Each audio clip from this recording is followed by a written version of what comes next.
आता मला तुम्हाला विचारायचंय, काल परवा खेकडा मंत्री भलतच लागला बोलायला. आता मला तुम्हाला 2-3 उदाहरणं द्यायचे.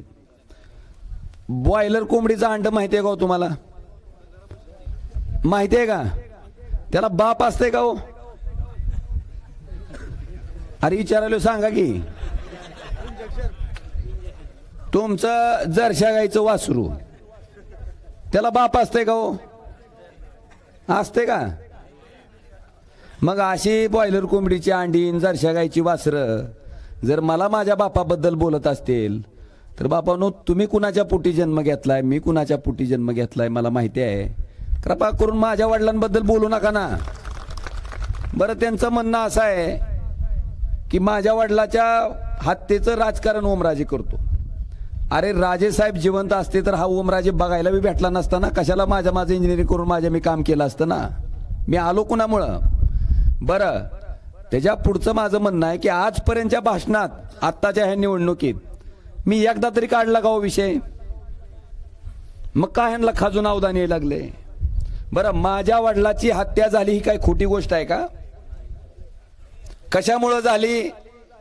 बरं, त्याचा केसचा निकाल, त्या ठिकाणी कारवाई चालू आहे त्या केसची. माझं असं म्हणणं आहे, काल देवेंद्र फडणवीस स्वतः खेकडा मंत्री आहे, ह्या दोघांनी माझं जाहीर आव्हान आहे की हे राजेसाहेबाच्या हत्येचं प्रकरण शेवटच्या टप्प्यात आहे. तुम्ही गृहमंत्री आहेत, फास्ट ट्रॅक कोर्टाकडे तुम्ही द्या प्रकरण, 1 महिन्यात निकाल लावा म्हणा. तुमच्या हातात सगळी यंत्रणा आहे. का देत नाहीत? त्यांना माहिती आहे दोषी सापडणार आहे म्हणून. रोज तारखा वाढवून घेतल्या जातात, रोज काही ना काहीतरी कारण दिलं जातंय. आणि 2006 पासून आज 2024 उजाडलंय.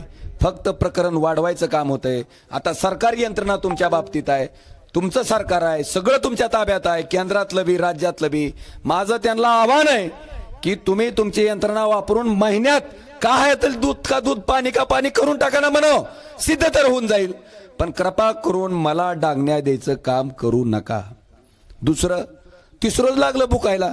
आता तेरणा ट्रस्ट, आताच मी तुम्हाला सांगितलं, एक सभासदाची, डायरेक्टरची नावं कमी करून राणा पाटील मरुस्तोर सदस्य, अर्चना पाटील मरुस्तोर सदस्य, आजीवन सदस्य, मल्हार पाटील आजीवन सदस्य, डॉक्टर पाटील आजीवन अध्यक्ष. मला वाटतंय ही ट्रस्ट हाणायची प्रक्रिया नाही का?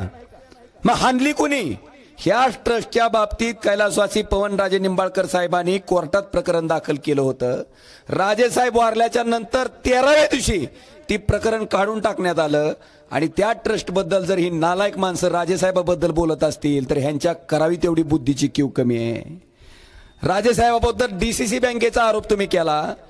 नागपूर उच्च न्यायालयाचा निकाल ऐका, त्याच्यात राजेसाहेबांच्या बाबतीत क्लीन चिट दिले, स्पष्ट सांगितलंय की उस्मानाबाद डीसीसी बँकेचा ह्याच्यात कसल्याही प्रकारचा दोष नाही आणि हे सगळेच्या सगळे पैसे नागपूर डीसीसी बँकेनं परत कुणाला द्यावे.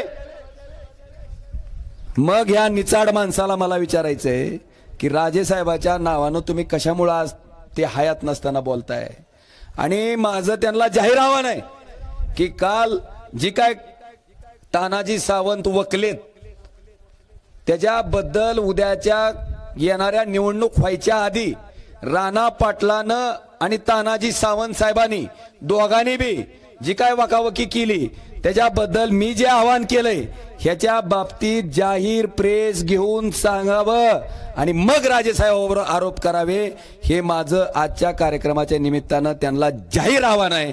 हे सुद्धा मी आज या ठिकाणी नमूद करतो. बांधवानो, ही झाली परिस्थिती.